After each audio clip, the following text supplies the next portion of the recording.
Higher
secondary ದ್ವಿತೀಯ ವರ್ಷದ ಐಚ್ಛಿಕ ಕನ್ನಡ ತರಗತಿಗೆ ಎಲ್ಲರಿಗೂ ಮತ್ತೊಮ್ಮೆ ಆತ್ಮೀಯ ಸ್ವಾಗತ. ಇಂದಿನ ತರಗತಿಯಲ್ಲಿ ನಾವು ನಮ್ಮ ಪಠ್ಯಭಾಗದ 3ನೇ ಘಟಕದಲ್ಲಿ ಬಂದಿರುವಂತಹ ಪ್ರಾಚೀನ ತುಳು ಸಾಹಿತ್ಯ ಎಂಬ ಪಾಠವನ್ನು ನೋಡೋಣ. ನಮ್ಗೊತ್ತಿದೆ, ತುಳು ನಮಗೆಲ್ಲರಿಗೂ ತಿಳಿದಿರುವಂತಹ ಭಾಷೆ. ತುಳು ಭಾಷೆಯನ್ನು ಮಾತನಾಡುವಂತಹ, ತುಳು ಸಂಸ್ಕೃತಿಯನ್ನು ಉಸಿರಾಡುವಂತಹ ಲಕ್ಷಾಂತರ ಮಂದಿ ನಮ್ಮ ಕಾಸರಗೋಡು ಹಾಗೂ ದಕ್ಷಿಣ ಕನ್ನಡದಲ್ಲಿ, ದಕ್ಷಿಣ ಜಿಲ್ಲೆಯಲ್ಲಿ ನೆಲೆ ನಿಂತಿದ್ದಾರೆ. ಹಿಂದಿನಿಂದಲೇ ಈ ಪ್ರದೇಶವನ್ನು ನಾವು ತುಳುನಾಡು ಎಂಬುದಾಗಿ ಕರೆಯುತ್ತಾ ಇದ್ದರು.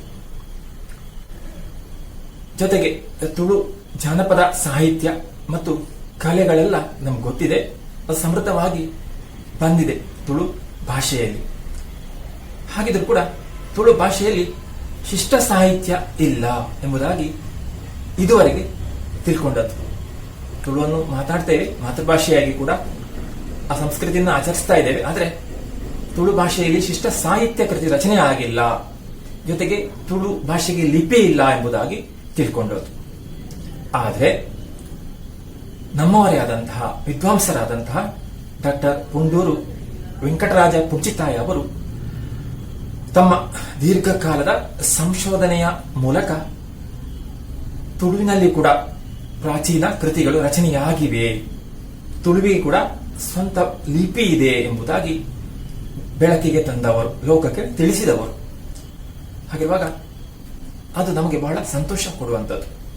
ಪ್ರಪಂಚಕ್ಕೆ ಅವರು ಸಾರಿತು, ತುಳುವಿಗೆ ಕೂಡ ಲಿಪಿ ಇದೆ ಹಾಗೂ ತುಳು ಕೂಡ ಸಮೃದ್ಧವಾದ ಸಾಹಿತ್ಯ ಇರುವಂತಹ ಭಾಷೆ ಎಂಬುದಾಗಿ. ಅಂತಹ ವೆಂಕಟರಾಜ ಪುಂಚಿತಾಯ ಅವರು ಬರೆದಂತಹ ಒಂದು ಲೇಖನ ಇದು. ಅದನ್ನು ನಾವು ನೋಡೋಣ, ಹಾಗೆ ಅವರ ಹೆಚ್ಚಿನ ಪರಿಚಯವನ್ನು ಮಾಡೋಣ. ವೆಂಕಟರಾಜ ಪುಂಚಿತಾಯ ಅವರು ಅವರ ವೃತ್ತಿಯಲ್ಲಿ ಶಿಕ್ಷಕರು.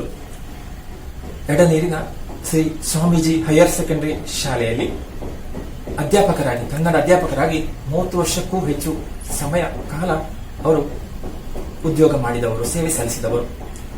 ಹಾಗೆ ಜೊತೆಗೆ ಅಧ್ಯಾಪಕರಾಗಿ ಕೂಡ ಅಷ್ಟು ಉತ್ತಮ ರೀತಿಯಲ್ಲಿ ಅವರ ಸೇವೆಯನ್ನು ಗಮನಿಸಿ ಭಾರತ ಸರ್ಕಾರ ಕೂಡ ಅವರಿಗೆ ಶ್ರೇಷ್ಠ ಅಧ್ಯಾಪಕರಿಗಿರುವಂತಹ ರಾಷ್ಟ್ರ ಪ್ರಶಸ್ತಿಯನ್ನು ಕೂಡ ನೀಡಿದೆ.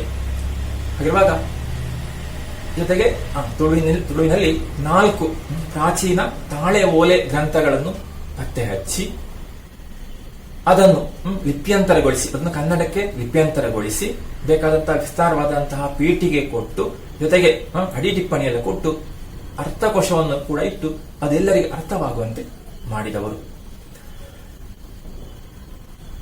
ಇವರು ಕವಿಯಾಗಿದ್ದರು. ಕವಿಯಾಗಿ, ಲೇಖಕರಾಗಿ, ನಾಟಕಕಾರರಾಗಿ, ಅನುವಾದಕರಾಗಿ, ಸಂಶೋಧಕರಾಗಿ, ಹೀಗೆ ಹಲವು ನೆಲೆಯಲ್ಲಿ ಕೆಲಸ ಮಾಡಿದವರು. ಸಂಸ್ಕೃತ, ಕನ್ನಡ, ತುಳು ಭಾಷೆಯಲ್ಲ ತಿಳಿದವರು, ಅದರ ವಿದ್ವಾಂಸರಾಗಿದ್ದರು.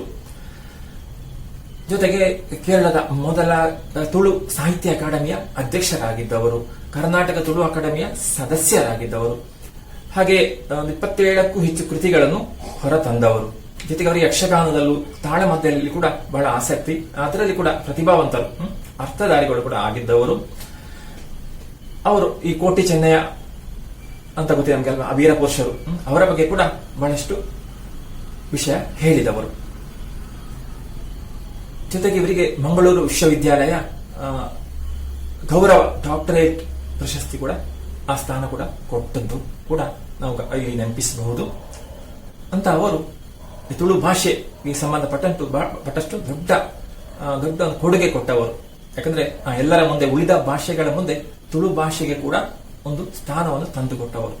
ತುಳು ಭಾಷೆಯಲ್ಲಿ ಪ್ರಾಚೀನ ಸಾಹಿತ್ಯ ರಚನೆ ಆಗಿದೆ, ಸಾಹಿತ್ಯ ಕೃತಿಗಳು ಬಂದಿವೆ. ಹಾಗೆ ತುಳುವಿಗೆ ಸ್ವಂತವಾದಂತಹ ಅದರ ಲಿಪಿ ಇದೆ ಎಂಬುದಾಗಿ ಲೋಕಕ್ಕೆ ತಿಳಿಸಿದವರು. ಅವರು ಬರೆದಂತಹ ಈ ಲೇಖನವನ್ನು ನಾವು ನೋಡೋಣ, ಗಮನಿಸಿ. ಹೇಳ್ತಾ ಇದ್ದಾರೆ ಅವರು, ತುಳು ಭಾಷೆ ಪಂಚ ದ್ರಾವಿಡ ಭಾಷೆಗಳಲ್ಲಿ ಒಂದು ಅಂತ. ನಮ್ಗೆ ಗೊತ್ತಿದೆ ಅಲ್ಲ ಪಂಚ ದ್ರಾವಿಡ ಭಾಷೆ ಯಾವುದು ಅಂತ. ತಮಿಳು, ತೆಲುಗು, ಕನ್ನಡ, ಮಲಯಾಳಂ ಹಾಗೂ ತುಳು. ಹಾಗಿರುವ ಅವುಗಳ ಇದು ಕೂಡ ಒಂದು. ಅದೇ ಸ್ಥಾನ ಇದಕ್ಕೆ ಕೂಡ ಇದೆ ಅಂತ. ಜೊತೆಗೆ ಎಷ್ಟೋ ಲಕ್ಷಾಂತರ ಮಂದಿ, 15 ಲಕ್ಷಕ್ಕೂ ಹೆಚ್ಚು ಮಂದಿ ಈ ತುಳು ಭಾಷೆಯನ್ನು ಮಾತಾಡ್ತಾ ಇದ್ದಾರೆ, ಬಳಸ್ತಾ ಇದ್ದಾರೆ ಅಂತ ಹಿಂದೆ ಹೇಳಿದವರು. ಹಾಗಿರುವಾಗ ಉಳಿದ ಭಾಷೆಗಿಂತ ತುಳುವೇನು ಕಡಿಮೆ ಅಲ್ಲ. ಸುಮಾರು 2000 ವರ್ಷಗಳಷ್ಟು ಹಿಂದಿನ ಆ ಇತಿಹಾಸ ಕೂಡ ಇದೆ ಅಂತ ಹೇಳಿದವರು. ಜೊತೆಗೆ ಅದನ್ನು ಉಳಿದ ಸಂಶೋಧಕರು ಕೂಡ ಅದನ್ನು ಸರಿ ಅಂತ ಹೇಳಿದ್ದಾರೆ, ತೋರಿಸಿದ್ದಾರೆ ಅಲ್ವಾ, ನಿಜ ಅಂತ. ಮತ್ತು ಹೇಳ್ತಾ ಇದ್ದಾರೆ, ಅಂತಹ ತುಳು ಭಾಷೆ ಅಥವಾ ತುಳು ಜನರು ಅವರು ಸಾಹಸಿಗಳಾಗಿದ್ರು, ಪರಾಕ್ರಮಿಗಳಾಗಿದ್ರು ಅಂತ ಹೇಳ್ತಾರೆ, ವೀರರಾಗಿದ್ರು ಅಂತ. ಅದಕ್ಕೆ ಉದಾಹರಣೆ ಕಾಣ್ತದಲ್ಲ, ನಾನು ಆಗಲೇ ಹೇಳಿದ ಹಾಗೆ ಕೋಟಿ ಚೆನ್ನೈರಂತ ವೀರರು ಈ ತುಳುನಾಡಿನಲ್ಲಿ ತಮ್ಮ ಸಾಹಸವನ್ನು ತೋರಿಸಿದವರು. ಇಂದಿಗೂ ಕೂಡ ಕೋಟಿ ಚೆನ್ನೈಯರು ತುಳು ಜನರ ಆರಾಧ್ಯ ಪುರುಷರಾಗಿದ್ದಾರೆ. ನಿಮ್ಗೆ ಗೊತ್ತಿರ್ಬೋದಲ್ಲ ಕೋಟಿ ಚೆನ್ನೈಯರು, ಹಿಂದಿನ ಅವರ ಕಥೆಯೆಲ್ಲ. ವೀರರು, ಧೀರರು, ಜೊತೆಗೆ ಸಮಾಜದಲ್ಲಿನ ಅನ್ಯಾಯವನ್ನು ಎದುರಿಸಿದವರು, ಅದಕ್ಕಾಗಿ ಹೋರಾಡಿದವರು. ಅಂತವರನ್ನು ಎಲ್ಲರೂ ಈಗ ಕೂಡ ದೈವವಾಗಿ, ಆರಾಧ್ಯ ದೈವವಾಗಿ ಪೂಜಿಸುವಂತದ್ದು ಕಾಣುತ್ತೇವೆ. ಅಲ್ಲೇ ನಮಗೆ ಕಾಣಿಸಲ್ಲ ಗರಡಿಗಳು ಅಂತ. ಆ ಗರಡಿಗಳಲ್ಲಿ ಈ ಕೋಟಿ ಚೆನ್ನೈರನ್ನು ದೈವಗಳಾಗಿ ಆರಾಧಿಸುವಂತದ್ದು ಕಾಣ್ತೇವೆ ನಾವು. ಕಾಸರಗೋಡಿನಲ್ಲಿ ಕೂಡ ಇದೆ, ಅಡ್ಕತ್ ಬೈಲಲ್ಲಿ ಅಂತಹ ಒಂದು ಗರಡಿ ಇದೆ. ಹಾಗೆ ದಕ್ಷಿಣ ಕನ್ನಡದಲ್ಲಿ ಬಹಳಷ್ಟು ಕಡೆ ಇಂತಹ ಗರಡಿಗಳು ನಮಗೆ ಕಾಣಿಸ್ತವೆ. ಹಾಗಿರುವಾಗ ಈ ತುಳುನಾಡ ಇಂತಹ ಗರಡಿಗಳಿವೆ. ಆ ಗರಡಿ ಅಂದ್ರೆ ಏನು ಅಂತ ಕೇಳಿದೆ ಹಿಂದೆ. ಆ ಗರಡಿ ಅಂದ್ರೆ ವ್ಯಾಯಾಮ ಶಾಲೆ ಅಂತ ಅರ್ಥ. ಅಲ್ಲಿ ವ್ಯಾಯಾಮ ಮಾಡ್ತಾ ಇದ್ರು, ಜೊತೆಗೆ ಯುದ್ಧ ವಿದ್ಯೆಯನ್ನು ಕಲಿಸುವಂತ ಸ್ಥಳ ಅದು. ಅದೇ ನಮ್ಗೆ ಈಗ ಕಾಣುವಂಥದ್ದು. ಜೊತೆಗೆ ಅದೇ ಗರಡಿಯನ್ನು ಕೇರಳದಲ್ಲಿ ನಾವು ಬಂದ್ರೆ ಇಲ್ಲಿ ಕಾಣ್ತೇವೆ, ಕಳರಿ ಅಂತ ಹೇಳ್ತಾರೆ. ಅದೇ ಗರಡಿಯನ್ನು ಇವರು ಕಳರಿ ಅಂತ ಹೇಳುವಂತದ್ದು. ಹಾಗಿರುವಾಗ ಈ ಕಳರಿ ಈ ತುಳುನಾಡಿನ ಆ ವ್ಯಾಯಾಮ ಶಾಲೆ ಇಲ್ಲಿಂದ ಅಲ್ಲಿಗೆ ಹೋದದ್ದು. ಆಗ ಅಲ್ಲಿ ಯುದ್ಧ ವಿದ್ಯೆಯನ್ನು ಕಲಿಸ್ತಾ ಇದ್ರು. ಅದಕ್ಕಾಗಿ ಇಲ್ಲಿನ ತುಳು ನಾಡಿನವರು ಅಲ್ಲಿ ಕೇರಳಕ್ಕೆ ಹೋಗಿ ಅಲ್ಲಿ ಕಳರಿಯಲ್ಲಿ ಈ ಯುದ್ಧ ವಿದ್ಯೆಯನ್ನು ಕಲಿಸ್ತಾ ಇದ್ರಂತೆ. ಜೊತೆಗೆ ಅಲ್ಲಿನವರು ಇಲ್ಲಿ ಬಂದು ಕಲಿತಾ ಇದ್ರು. ಯುದ್ಧ ವಿದ್ಯೆಯನ್ನು ಕಲಿಲಿಕ್ಕಾಗಿ ಈ ತುಳುನಾಡಿಗೆ ಬರ್ತಾ ಇದ್ರು ಎಂಬುದಾಗಿ ಗೊತ್ತಾಗ್ತದೆ. ಅಂತ ಸಂಪ್ರದಾಯ ಇತ್ತು ಅಂತ ಹೇಳ್ತಾರೆ. ಇವತ್ತಿ ಕೂಡ ಈಗ ಕೇರಳದಲ್ಲಿ, ಮಲಯಾಳದಲ್ಲಿ ಹೇಳ್ತಾರೆ, ಗರಡಿ ಸಾಧನೆಯನ್ನು ಮಲಯಾಳ ಭಾಷೆಯಲ್ಲಿ ತುಳು ವಿದ್ಯೆ ಎಂಬುದಾಗಿ ಕರೀತಾರೆ. ಇರುವಾಗ ಅದು ಈ ತುಳುನಾಡಿಗೆ ಸಂಬಂಧಪಟ್ಟದ್ದು. ಈಗ ಕೇರಳದಲ್ಲಿ ಕಳರಿ ಬಹಳ ಪ್ರಸಿದ್ಧವಾಗಿದೆ ಅಲ್ವಾ, ಕಳರಿ ಪಾಯಿಟ್ಟು ಅಂತೆಲ್ಲ ನಾವು ಕೇಳ್ತೇವೆ. ನಾ ಯುದ್ಧ ವಿದ್ಯೆಯನ್ನು ಕಲಿಸುವಂಥದ್ದು ಅದು ಬಂದದ್ದು ತುಳುನಾಡಿಂದ ಅಂತ ಇವರು ಹೇಳ್ತಾ ಇದ್ದಾರೆ. ಯಾಕಂದ್ರೆ ಅಂತ ಸಂಶೋಧನೆಯಲ್ಲಿ ಇವರಿಗೆ ಅದು ಗೊತ್ತಾಗಿದೆ. ಜೊತೆಗೆ ಈ ನಮ್ಮಲ್ಲಿರುವಂತಹ ಉತ್ತರ ಮಲಬಾರ್, ಈ ಕಡೆ ಕೇರಳದ ಉತ್ತರ ಮಲಬಾರ್ ಕಡೆ ಅನೇಕ ಜನಪದ ಗೀತೆಗಳಲ್ಲಿ ಕೂಡ ತುಳು ವಿದ್ಯೆ, ಈ ಕಳರಿಯನ್ನು ತುಳು ವಿದ್ಯೆ ಅಥವಾ ಈ ಯುದ್ಧ ವಿದ್ಯೆಯನ್ನು ತುಳು ವಿದ್ಯೆ ಎಂಬುದಾಗಿ ಕರೀತಾರಂತೆ. ಹಾಗಿರುವಾಗ ಆ ಗರಡಿ ವಿದ್ಯೆಯ ಬಗ್ಗೆ ಬಹಳಷ್ಟು ವಿಷಯ ಈ ಕೇರಳದಲ್ಲಿ ಕೂಡ ಗೊತ್ತಾಗ್ತದೆ. ಅವರ ಜನಪದ ಗೀತೆಗಳಲ್ಲಿ ಇದೆಲ್ಲ ಬಂದಿವೆ ಅಂತ ಕಂಡುಕೊಂಡಿದ್ದಾರೆ ಯಾರು, ನಮ್ಮ ವೆಂಕಟರಾಜ ಪುಂಚಿತಾಯ ಅವರು. ಅದೆಷ್ಟು ವಿಶಿಷ್ಟವಾದದ್ದು ಇವರ ಈ ಗರಡಿ ವಿದ್ಯೆ. ಈಗ ಕೂಡ ನಾವು ಬಹಳ ಹೆಮ್ಮೆಯಲ್ಲಿ ಹೇಳ್ತೇವೆ, ಆ ಗರಡಿ ವಿದ್ಯೆ ಅಷ್ಟು ಹಿಂದಿಂದ ಬಂದದ್ದು ಅಂತ. ಅಲ್ಲಿ ಬಹಳಷ್ಟು ವಿಭಾಗಗಳಿವೆ ಅಂತ. ಗರಡಿ ವಿದ್ಯೆ ಎಷ್ಟು ವಿಶಿಷ್ಟವಾದದ್ದು ಅಂದ್ರೆ ಅದರ ಸುಮಾರು 18 ವಿಧದ ಅಭ್ಯಾಸಗಳಿವೆ ಅಂತ ಹೇಳ್ತಾರೆ. ಅದೆಲ್ಲ ಕಂಡೆ ಎಲ್ಲರದನ್ನು ಗಮನಿಸಿ ಕೇರಳರು ಕೂಡ ಅದನ್ನು ಕಲಿಯಲಿಕ್ಕೆ ಆರಂಭಿಸಿದರು. ಅದನ್ನೆಲ್ಲ ಅವರು ಹೇಳ್ತಾರೆ ತಮ್ಮ ಈ ಲೇಖನದಲ್ಲಿ. ಅದು ಗೊತ್ತಾಗ್ತದೆ ಕೂಡ ಈ ಜನಪದ ಗೀತೆಗಳಲ್ಲಿ ಕೂಡ. ಸುಮಾರು 7-8 ಹಾಡುಗಳಲ್ಲಿ ಈ ತುಳು ವಿದ್ಯೆಯ ಪ್ರಸ್ತಾಪವಿರುವುದನ್ನು ನಾವು ಗುರುತಿಸಿದ್ದೇವೆ ಅಂತ ಇವರು ಹೇಳ್ತಾರೆ, ಕಂಡಾಗ ಹೆಚ್ಚು ಅದರ ಸಂಶೋಧನೆ ಮಾಡಿದಾಗ. ಇಂತಹ ಒಂದು ವಿಶಿಷ್ಟವಾದಂತಹ ಯುದ್ಧ ಕಲೆಯನ್ನು ಬಲ್ಲಂತಹ ಈ ತುಳುವರು ಖಂಡಿತವಾಗಿಯೂ ನಿಜವಾಗಿಯೂ ವೀರರೇ ಎಂಬುದಾಗಿ ಹೇಳಬಹುದು. ವೀರರಾಗಿದ್ರು, ಧೀರರಾಗಿದ್ರು ಅಂತ ಅದು ನಮ್ಗೆ ಗೊತ್ತಾಗ್ತದೆ. ಅಲ್ಲಿ ಕೂಡ ನಾವು ಆ ಕೋಟಿ ಚೆನ್ನೈಯರ ವಿಷಯ ಬರ್ತದೆ. ಹಾಗೆಂತ ಅವರು ವೀರರು ಅಂತ ಹೇಳಿಕೊಂಡು ಅಂತಹ ಅಹಂಕಾರಿಗಳಲ್ಲ, ಅದು ನೆನಪಿಸ್ತಾ ಇದ್ದಾರೆ. ಕ್ರೂರಿಗಳಲ್ಲ ಅಂತ. ಇಷ್ಟು ಸಾಮರ್ಥ್ಯದವರು ಅಲ್ವಾ, ಇಷ್ಟು ಶಕ್ತಿ ಇರುವವರು ಯಾವ ರೀತಿ ಇದ್ರು, ಅವರ ಗುಣ ಎಂಥದ್ದು, ಅವರ ಮನಸ್ಸೆಂಥದ್ದು ಅಂತ ಹೇಳ್ತಾ ಇದ್ದಾರೆ. ಅವರ ಹೃದಯ ಅತ್ಯಂತ ಮೃದುವಾದುದು ಎಂಬುದಾಗಿ ಹೇಳ್ತಾರೆ. ಅಂತ ಒಳ್ಳೆಯ ಮನಸ್ಸಿನವರು, ಮೃದು ಹೃದಯದವರು. ಜೊತೆಗೆ ಕಂಡುಕೊಂಡಿದ್ದಾರೆ ತುಳು ಎಂಬ ಪದದ ಅರ್ಥವೇ ಹಾಗೆ. ತುಳು ಎಂಬ ಪದದ ಅರ್ಥವೇ ಅದೇ ಅಂತ. ಯಾವುದು? ತುಳು ಎಂದರೆ ಮೃದು ಎಂದ ಅರ್ಥ. ಹಾಗಿರುವಾಗ ಆ ಅರ್ಥ ಕೊಡುವ ಹಾಗೆ ತುಳುವರ ಮನಸ್ಸು ಗುಣ ಕೂಡ ಅಂತದೆ ಅಂತ ಇವರು ಹೇಳ್ತಾರೆ. ತುಳುವಿನ ಒಂದು ಉದಾಹರಣೆ ಕೊಡ್ತಾರೆ. ತುಳುವ ಹಲಸಿನ ಹಣ್ಣಿನ ಹಾಗೆ ತುಂಬಾ ಮೃದು ಸ್ವಭಾವದವರು ತುಳುವರು ಅಂತ. ತುಳುವ ಹಲಸಿನ ಹಣ್ಣು ಗೊತ್ತಿದೆ, ವಿವಿಧ ರೀತಿಯ ಹಲಸಿನ ಹಣ್ಣು. ಅದರಲ್ಲಿ ತುಳು ಅಂದ್ರೆ ಬಹಳ ಮೃದುವಾದದಲ್ವ, ಅಂತ ಮನಸ್ಸು ಇವರದು ಎಂಬುದಾಗಿ ಹೋಲಿಕೆ ಕೊಟ್ಟು ಹೇಳ್ತಾರೆ. ಈ ಬಗ್ಗೆ ಬಹಳಷ್ಟು ಅಧ್ಯಯನ ಮಾಡಿದಂತವರು. ಜೊತೆಗೆ ಈ ತುಳುನಾಡು ಹಿಂದೆ ಹೇಗಿತ್ತು, ಆಗ ಈ ತುಳು ಭಾಷೆ ಇತ್ತು, ತುಳು ಸಾಹಿತ್ಯ ರಚನೆ ಆಗಿದೆ ಅಂತ ಇವರು ಕಂಡುಕೊಂಡಿದ್ದಾರೆ. ಹಾಗಿರುವಾಗ ಈ ಪ್ರದೇಶ ಹೇಗಿತ್ತು ಅಂತ ಕೇಳಿದ್ರೆ, ಹಿಂದೆ ಈ ಪ್ರದೇಶವನ್ನು ಆಳಿದವರು ಕೂಡ ತುಳು ಅರಸರಾಗಿದ್ದಾರಂತೆ. ಅನೇಕ ಅರಸರು ತುಳು ರಾಜ್ಯವನ್ನು ಆಳಿದ್ದಾರೆ. ಆಗ ಅವರೆಲ್ಲ ತುಳುವರಾಗಿದ್ರು. ಯಾರು ಅಂತ ಕೇಳಿದ್ರೆ ಹೆಸರು ಹೇಳ್ಬಹುದು. ಬಂಗಾಡಿಯ ಬಂಗರು, ಈಗ ಬಂಗರು ಎಂಬುದಾಗಿ ಆ ರಾಜಮನೆತನದವರು. ನಮ್ಗೆ ಗೊತ್ತಿದೆ ಬಂಗರ ಮಂಜೇಶ್ವರ ಅಂತ. ಆಗ ಅಲ್ಲಿ ಕೂಡ ಅವರು ಆಳಿದ್ದು. ಹಾಗೆ ಪುತ್ತಿಗೆ ಚೌಟರು ಅಂತ ಮಂಗಳೂರು ಮತ್ತು ಉದ್ಯಾವರಗಳಿಂದ ಆಳಿದಂತಹ ಆಳುಪರು ಎಂಬುದಾಗಿ ಆ ರಾಜಮನೆತನದವರು. ಮತ್ತೆ ಬೇರೆ ಬೇರೆ ಕಡೆಗಳಿಂದ ಆಳಿದಂತ, ಅಲ್ಲಿ ಬೇರೆ ಬೇರೆ ಕಡೆಗಳಲ್ಲಿ ಆಳಿದಂತ ಬಲ್ಲಾಳರು, ಹೆಗ್ಡೆ ಅವರು, ಸುರಾಲಿನ ತೋಳಹಾರರು ಎಂಬವರು, ಕಾರ್ಕಳದ ಬೈರರಸರು ಕೇಳಿರ್ಬಹುದು. ನಮ್ಮ ಪಠ್ಯಭಾಗದಲ್ಲಿ ಬಂದಿದೆ. ರತ್ನಾಕರ ವರ್ಣಿಯ ಆ ಕಾವ್ಯ ಭಾಗದಲ್ಲಿ ಹೇಳ್ತದಲ್ಲ, ರತ್ನಾಕರ ವರ್ಣಿ ಆ ಬೈರರಸದ ಆಸ್ಥಾನದಲ್ಲಿ ಇದ್ದ ಅಂತ ನಾವು ಕೇಳಿದ್ದೇವೆ ಈ ಹಿಂದಿನ ಪಾಠದಲ್ಲಿ. ಆಗ ಅವರು, ಹೊಸಂಗಡಿಯ ಹೊನ್ನೆಯ ಕಂಬಳಿಯವರು, ವಿಟ್ಲದ ಡೊಂಬ ಹೆಗಡೆಯವರು, ವೇಣೂರಿನ ಅಜಿಲರು, ಜೊತೆಗೆ ಮಾಯ್ಪಾಡಿಯ ರಾಮಂತ ಅರಸುಗಳು. ನಮ್ಗೆ ಗೊತ್ತಿದೆ ಅಲ್ವಾ ಮಾಯ್ಪಾಡಿ ಅರಸರು ಅಂತ. ಈಗ ಕೂಡ ಇದೆ, ಅವರ ತಲೆಮಾರು ಈಗ ಕೂಡ ಆ ಸ್ಥಾನದಲ್ಲಿ ಮುಂದುವರಿತಾ ಇದೆ. ಈಗ ಕೂಡ ಅಂತ ಮಾಯ್ಪಾಡಿ ಅರಸಿದ ಆ ತಲೆಮಾರಿನ ಒಬ್ರು ಅಲ್ಲಿ ಅರಸರಾಗಿ ಆ ಹಿಂದಿನವರು ಮಾಡ್ತಾ ಇದ್ದಂತ ಕಾರ್ಯವನ್ನು ಮಾಡ್ತಾರೆ. ಹಾಗಿರುವಾಗ ಇಲ್ಲೆಲ್ಲ ಇವರೆಲ್ಲ ತುಳುವರು. ಹೀಗೆ ಹೇಳ್ತಾರೆ, ತುಳುನಾಡಿನ ಈ ತುಂಡರಸರ ಪಟ್ಟಿ ಉದ್ದಕ್ಕೆ ಬೆಳೀತಾರೆ. ಇವರೆಲ್ಲ ತುಂಡರಸರು ಅಂತ ಹೇಳ್ತೇವೆ. ಅಂದ್ರೆ ಆ ಚಿಕ್ಕ ಚಿಕ್ಕ ಪ್ರದೇಶವನ್ನು ಆಳಿದವರು. ಜೊತೆಗೆ ಇವರು ಯಾರ ಕೈ ಕೆಳಗೆ ಆಳಿದಂದ್ರೆ ಕನ್ನಡ ಅರಸರ ಕೈ ಕೆಳಗೆ. ಕನ್ನಡ ಅರಸರು ಗೊತ್ತಿದ್ದಲ್ಲ, ವಿಜಯನಗರದ ಅರಸರು, ಮೈಸೂರು ಅರಸರಲ್ಲ. ಹಾಗೆ ಕನ್ನಡ ಅರಸರ ಕೈ ಕೆಳಗೆ ಇವರು ರಾಜ್ಯವಾಳಿದ್ರು, ಚಿಕ್ಕ ಚಿಕ್ಕ ಪ್ರದೇಶದಲ್ಲಿ ನೋಡಿಕೊಂಡು. ಅಂದ್ರೆ ತುಂಡರಸರು ಅಂತ ಹೇಳುವಂಥದ್ದು. ಹಾಗಾಗಿ ಏನಾಯ್ತು, ಯಾಕೆ ವಿಷಯ ಹೇಳ್ತಾ ಇದ್ದಾರೆ ಅಂದ್ರೆ, ಅದರಿಂದ ಏನಾಯ್ತು, ಕನ್ನಡ ಅರಸರ ಕೈ ಕೆಳಗೆ ಈ ಪ್ರದೇಶ ಎಲ್ಲ ಇದ್ದ ಕಾರಣ ತುಳುವರ ಬಳಕೆಯ ಭಾಷೆ ತುಳುವೇ ಆಗಿದ್ದರೂ ನಾಡಿನ ವ್ಯವಹಾರ ಭಾಷೆ ಕನ್ನಡವಾಗಿ ಬೆಳೆದು ಬಂತು. ಹಾಗಿರುವ ಕನ್ನಡ ಭಾಷೆಗೆ ಯಾಕೆಷ್ಟು ಪ್ರಾಮುಖ್ಯತೆ ಸಿಕ್ಕಿದು ಅಂದ್ರೆ, ಆಡಳಿತ ಭಾಷೆ ಕನ್ನಡ, ಜನರು ಕಲ್ತದ್ದು, ವಿದ್ಯಾಭ್ಯಾಸ ಮಾಡಿದ್ದು ಕನ್ನಡದಲ್ಲಿ. ಹಾಗಿರುವಾಗ ತುಳುವನ್ನು ಮಾತಾಡ್ಲಿಕ್ಕಾಗಿ ಮಾತ್ರ ಬಳಸ್ತಾ ಇದ್ರು. ಮತ್ತು ಅದರ ಹೆಚ್ಚಿನ ಬೆಳವಣಿಗೆ ಆಗ್ಲಿಲ್ಲ, ಯಾಕಂದ್ರೆ ಕನ್ನಡ ಅರಸರು ಇಲ್ಲೆಲ್ಲ ಆಳಿದ ಕಾರಣ. ತುಳು ಅರಸರು ಇಲ್ಲಿನ ತುಂಡರಸರಾಗಿ ಆ ಸಣ್ಣ ಸಣ್ಣ ಪ್ರದೇಶವನ್ನು ಆಳಿದವರು. ಅದು ಈಗ ಕೂಡ ಕಾಣಿಸ್ತದೆ. ನಾವು ಹೇಳಿದ್ವಲ್ಲ ಮಾಯ್ಪಾಡಿ ಅರಸರು ಅಂತ.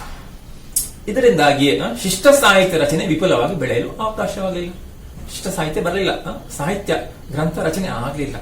ಕೇವಲ ಆಡು ಮಾತಿನಲ್ಲಿ ಮಾತ್ರ ತುಳು ಭಾಷೆ ಬಳಕೆಯಾಯಿತು. ಇಷ್ಟೆಲ್ಲ ಗೊತ್ತಾಗ್ತದಲ್ಲ ಸಂಶೋಧನೆ ಮಾಡಿದಾಗ. ಆದ್ರೆ ಅದಕ್ಕೆ ಸಂತೋಷ ವಿಷಯ ಅಂದ್ರೆ ಏನಂದ್ರೆ, ಇಷ್ಟು ಸಮಯ ಆ ತುಳುವಿಗೆ ಲಿಪಿ ಇಲ್ಲ, ಜೊತೆಗೆ ತುಳು ಸಾಹಿತ್ಯ ರಚನೆ ಆಗ್ಲಿಲ್ಲ, ಶಿಷ್ಟ ಸಾಹಿತ್ಯ ರಚನೆ ಆಗ್ಲಿಲ್ಲ ಅಂತ ಹೇಳುವಂತಹ ಒಂದು ಏನು ದೂರು ಅಥವಾ ಬೇಸರ ಹೋಗಲಾಡಿಸುವ ಹಾಗೆ. ಮೊನ್ನೆವರೆಗೆ ತುಳುವಿನಲ್ಲಿ ಶಿಷ್ಟ ಸಾಹಿತ್ಯ ಇದ್ದಿರಲಿಲ್ಲವೆಂದೇ ವಿದ್ವಾಂಸರ ಮತ್ತು ಜನಸಾಮಾನ್ಯರ ಊಹೆಯಾಗಿತ್ತು. ಆಗ ಎಲ್ಲರೂ ಅದೇ ಬಾಯಿಸ್ಕೊಂಡಿದ್ರು, ವಿದ್ವಾಂಸರಾಗಿದ್ರು, ಸಾಮಾನ್ಯ ಜನರು ಅದೇ ಬಾಯಿಸ್ಕೊಂಡಿದ್ರು, ಕೇವಲ ಮಾತಾಡ್ತೇವೆ ತುಳುವನ್ನು ಅಂತ. ಆದ್ರೆ ಶ್ರೀ ಭಾಗವತೋ ಎಂಬ ತುಳು ಕಾವ್ಯ ಬೆಳಕಿಗೆ ಬಂದೊಡನೆ, ಶ್ರೀ ಭಾಗವತೋ ಎಂಬಂತಹ ತುಳು ಕಾವ್ಯ ಬೆಳಕಿಗೆ ಬರ್ತದೆ. ಹೇಗೆ ಅದೇ ಆ ಕಾವ್ಯವನ್ನು ಬೆಳಕಿಗೆ ತಂದವರು ಇವರೇ, ವೆಂಕಟರಾಜ ಪುಂಚಿತಾಯರವರು ಸಂಶೋಧಿಸಿ ಆ ಕಾವ್ಯವನ್ನು ಹೊರಗೆ ತಂದದ್ದು. ಅದು ತುಳು ಸಾಹಿತ್ಯ ಚರಿತ್ರೆಯಲ್ಲಿ ಒಂದು ಹೊಸ ಅಧ್ಯಾಯ ಮೂಡಿದಂತಾಯಿತು. ಇಡೀ ಇದುವರೆಗಿನ ಆ ಭಾವನೆಯನ್ನು ಮೀರಿಕೊಂಡು ಮೊದಲ ಬಾರಿಗೆ ತುಳುವಿನಲ್ಲಿ ಕೂಡ ಇಂತಹ ಕಾವ್ಯ ರಚನೆ ಆಗಿದೆ ಅಂತ. ಕೇವಲ ಸಾಹಿತ್ಯ ಅಲ್ಲ, ತುಳು ಕಾವ್ಯ ರಚನೆ ಆಗಿದೆ, ಅದು ಶ್ರೀ ಭಾಗವತೋ ಎಂಬ ಹೆಸರಲ್ಲಿ ಅಂತ ಇವರು ತೋರಿಸಿಕೊಟ್ರು ಬಹಳಷ್ಟು ಕಾಲದ ಸಂಶೋಧನೆಯ ಮೂಲಕ. ಯಾರಿದು ಬರೆದದ್ದು? ವಿಷ್ಣು ತುಂಗ ಕವಿಯ ತುಳು ಭಾಗವತ ಬೆಳಕಿಗೆ ಬಂದ ಮೇಲೆ ತುಳು ಸಾಹಿತ್ಯಕ್ಕೆ ಒಂದು ಅಭಿಜಾತ ಸಾಹಿತ್ಯ ಗೌರವ ಬಂದ ಹಾಗಾಯಿತು. ಹಾಗಿರುವಾಗ ಅದುವರೆಗೆ ಸಾಹಿತ್ಯವೇ ಇಲ್ಲ, ಶಿಷ್ಟ ಸಾಹಿತ್ಯ ಇಲ್ಲ, ಜೊತೆಗೆ ಲಿಪಿ ಕೂಡ ಇಲ್ಲ ಅಂತ ಭಾವಿಸಿಕೊಂಡದ್ದು ಒಮ್ಮೆಗೆ ಇಂತಹ ಒಂದು ಅದ್ಭುತವಾದ ವಿಚಾರ ಗೊತ್ತಾಯಿತು ಅಲ್ವಾ. ದೊಡ್ಡ ಕಾವ್ಯ ರಚನೆ ಆಗಿದೆ, ವಿಷ್ಣು ತುಂಗ ಎಂಬಂತ ಕವಿ ಇದು ರಚಿಸಿದ್ದು. ಅಂತ ಕಾಣುವ ಮೂಲಕ ತುಳು ಭಾಷೆ ಕೂಡ ಉಳಿದ ಭಾಷೆಯಾಗಿ ಅಭಿಜಾತ ಸಾಹಿತ್ಯ ಗೌರವ ಹೇಳ್ತೇವಲ್ಲ ಅಂತ ಒಂದು ಶ್ರೇಷ್ಠ ಭಾಷೆ, ಕ್ಲಾಸಿಕಲ್ ಲ್ಯಾಂಗ್ವೇಜ್ ಅಂತ ಹೇಳ್ತೇವೆ. ಆ ಕ್ಲಾಸಿಕಲ್ ಡಿಗ್ನಿಟಿ ಸಿಕ್ಕಿತು, ಆ ಗೌರವ ಸಿಕ್ಕಿತು ತುಳು ಭಾಷೆ ಕೂಡ.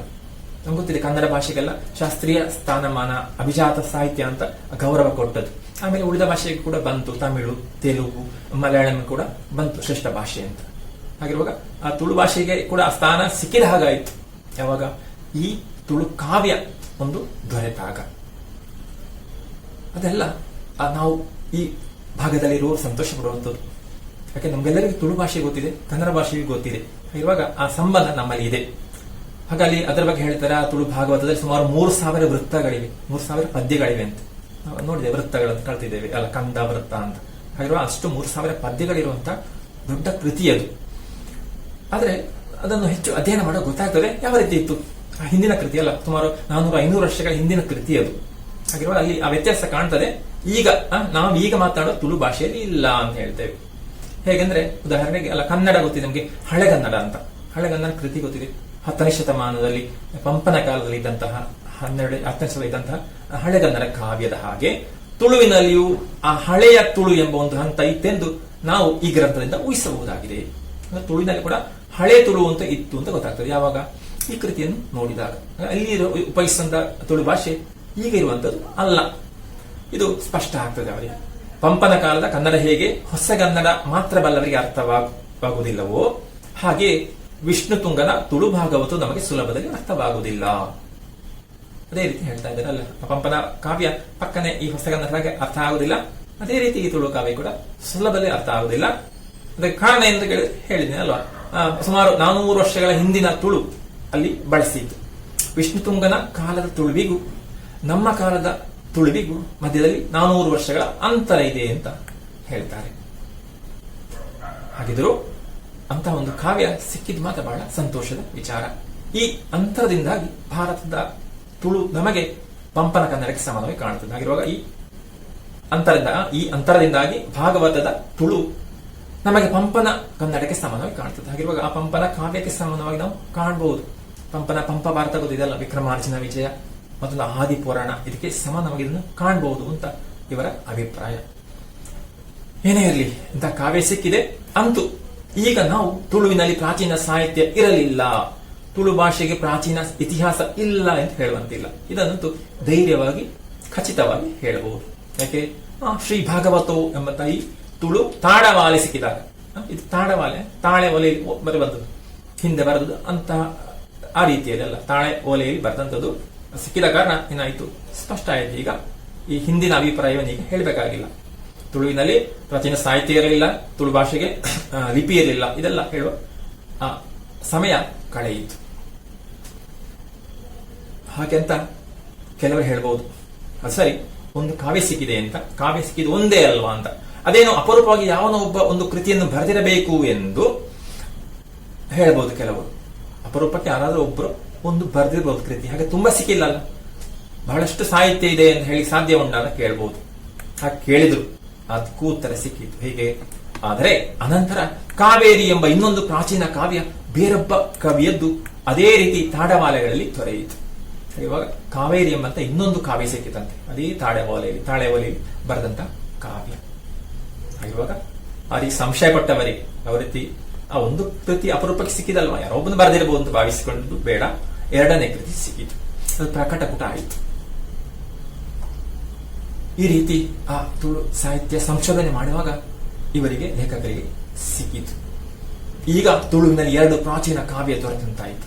ಆಗ ಸಮಾಧಾನ ಆಯ್ತಲ್ಲ, ಸಂತೋಷ ಆಯಿತು. 2 ಕಾವ್ಯ ಸಿಕ್ಕಿದಾಗಿತ್ತು, ಪ್ರಾಚೀನ 2 ಕಾವ್ಯ. ಹಾಗಿರೋ ಏನ್ ಹೇಳಬಹುದು, ಖಂಡಿತವಾಗಿ ಬಹಳಷ್ಟು ಕಾವ್ಯ ಇರಬಹುದು, 2 ಸಿಕ್ಕಿತು, ಇನ್ನು ಕೂಡ ಸಿಗಬಹುದು ಅಂತ. ಇವೆರಡು ಪ್ರಕಟವಾದ ನಂತರ ಒಂದು ಗದ್ಯ ಕಾವ್ಯ ನನ್ನ ಅವಗಾಹನೆಗೆ ಬಂತು. ಆಮೇಲೆ ಒಂದು ಗದ್ಯ ಕಾವ್ಯ ಇವರ ಗಮನಕ್ಕೆ ಬಂದಂತೆ. ಇಡೀ ಸಂಶೋಧಿಸಿಕೊಂಡು ಹೋಗುವಾಗ ಅಂತ ಕಾವ್ಯ ಇರುವಂತ ವಿಚಾರ ಗೊತ್ತಾಯಿತು. ಅದು ಗೋವಿಂದ ಪೈ ಸಂಶೋಧನಾ ಕೇಂದ್ರದಿಂದಲೇ ಪ್ರಕಟವಾಯಿತು. ಅದು ಕೂಡ ಗೋವಿಂದ ಪೈ ಸಂಶೋಧನಾ ಕೇಂದ್ರ ಅಂತ ಕೇಳಿರೋದು ಅಲ್ಲ, ಉಡುಪಿಯಲ್ಲಿದೆ. ಉಡುಪಿಯ ಗೋವಿಂದ ಪೈ ಸಂಶೋಧನಾ ಕೇಂದ್ರದಲ್ಲಿ ಅದು ಪ್ರಕಟವಾಯಿತಂತೆ. ಈ ಮೂಲಕ ಮುಖ್ಯವಾಗಿ ಈ 2 ಕೃತಿಗಳು ಪ್ರಕಟವಾಯಿತು.